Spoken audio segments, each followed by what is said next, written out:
Welcome back, fight fans, to another episode of Ringside. In light of George Foreman's passing as of March 21st, 2025, I have put together a career overview of George Foreman. George Foreman began his career on June 23rd of 1969 with a TKO victory over Don Waldheim.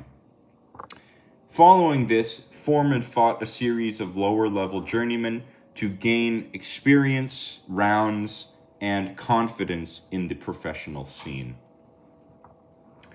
However, on February 16th of 1970, less than a year into his career, Foreman took an extremely large step up in fighting Gregorio Peralta, who had a record of 74 wins, 5 losses, and 8 draws.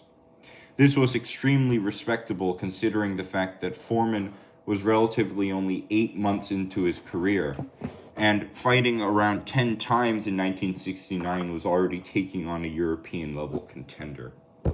Following such, he fought a series of more lower-level journeymen until a fight with George Chuvalo on August 4th of 1970, in which he won by a third-round TKO victory. Foreman rematched Peralta in 1971, winning by TKO in 10 rounds. As in the first fight, he had won by a decision, and now he had to show how much he had improved. And in such, Foreman continually fought lower-level journeymen until Foreman stepped up to what is one of the best wins of his career in 1973 against Joe Frazier. In this fight, Frazier had a record of 29 wins, 0 losses, and 0 draws. And this was a fight between two colossal heavyweights, 2 out of the 3 golden elite age heavyweights which dominated the scene in the 1970s. In such, Foreman destroyed Joe Frazier within 2 rounds, and this cemented him as a true boogeyman and gave him somewhat of a Mike Tyson-esque aura. Foreman showed his impeccable timing, skill, and in his prime, hand speed in this fight. Following this, Foreman made a defense of his heavyweight title against Jose Roman, who had a record of 45 wins, 7 losses, and 1 draw. And, more notably, a 2-round TKO of Ken Norton, the same Ken Norton who had arguably beat Muhammad Ali twice and had fought Muhammad Ali in a trilogy. Now, Foreman had only made 2 defenses of his title when he stepped in with Muhammad Ali, in which he lost by 8th round KO. This is nothing to be shy about and nothing to be sad about. Foreman was fighting arguably the best boxer to ever live, and this fight cemented him as one of the golden age boxers of the 1970s. This was a defining victory in which the amount of trash talk which led up to the fight made it a true spectacle, the rumble in the jungle, and the fight that we all may remember George Foreman by in his early career, aside from the Frazier fight. In such, Foreman, following the Muhammad Ali bout, didn't fight for a year and a half, and in his comeback fight, he fought Ron Lyle for the North American Boxing Federation title. He won by 5th round KO, followed this fight with a rematch with Joe Frazier in which he won in 5 rounds, and fought some lower-level individuals. In 1977, on March 17th of that year, Foreman lost a unanimous decision to Jimmy Young. This was considered an upset considering the fact that Jimmy Young was relatively a lower-level fighter with a record of 20 wins, 5 losses, and 2 draws. Nonetheless, Foreman lost this fight, and he decided that he would hang up his gloves. figuring that he was no longer the force he used to be. In such, Foreman became a preacher for a series of 10 years, in which his persona changed completely.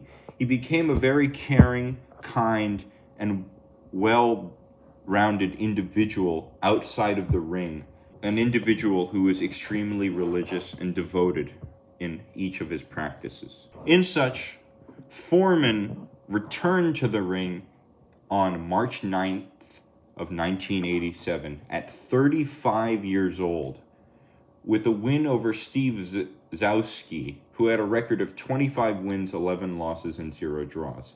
Foreman won by a 4th-round TKO. Following this, Foreman again fought a series of lower-level individuals, similar to any beginning of a career. This was the spark of Foreman's second career, in which he was eventually to become a 2-time heavyweight world champion.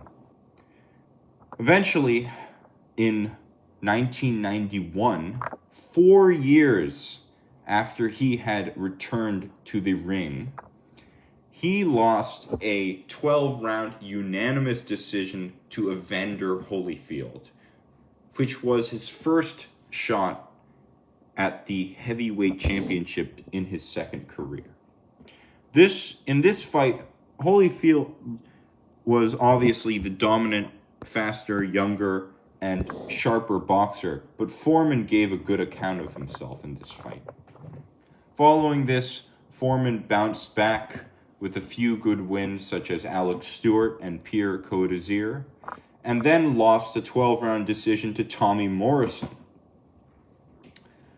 This, again, was a good account of Foreman, but similar to the Holyfield fight, it seemed that he had just not enough to go to the elite world level of the heavyweights. He had become more of a fringe contender in the scene. But after this Tommy Morrison fight, all of that was disproven when Foreman got a 10th round KO over Michael Moorer for the IBF Heavyweight World Championship, making him officially a 2-time heavyweight world champion. This defined Foreman's legacy. He had become the oldest heavyweight world champion in the world, bounced back from 2 career defeats in his second career and a 10-year layoff.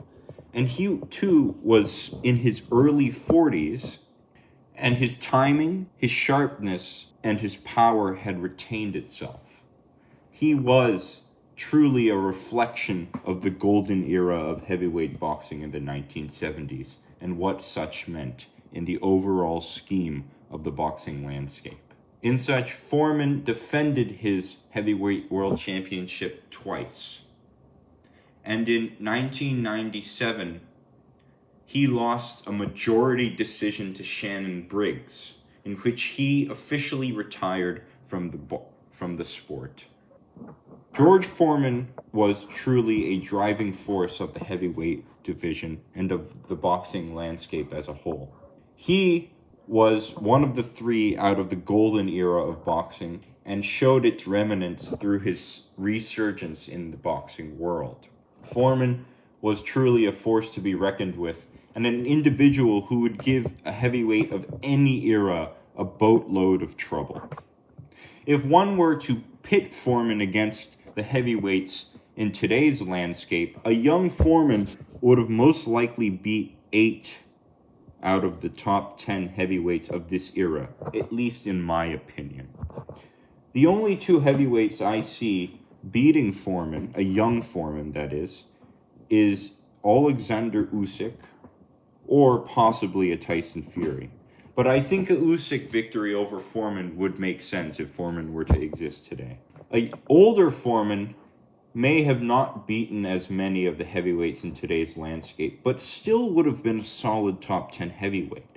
His power was something so phenomenal that no one could truly grasp it. Similar to Mike Tyson's power in such, but Foreman also had a very, very good knack for timing. And he made slow power punches land clean on individuals' chins. being a testament to the amount of boxing IQ he possessed. In such, Foreman truly will go down as one of the greatest boxers and one of the greatest heavyweights of all time. And so I say, rest in peace to George Foreman. This is Zachary Cloutier at ringside.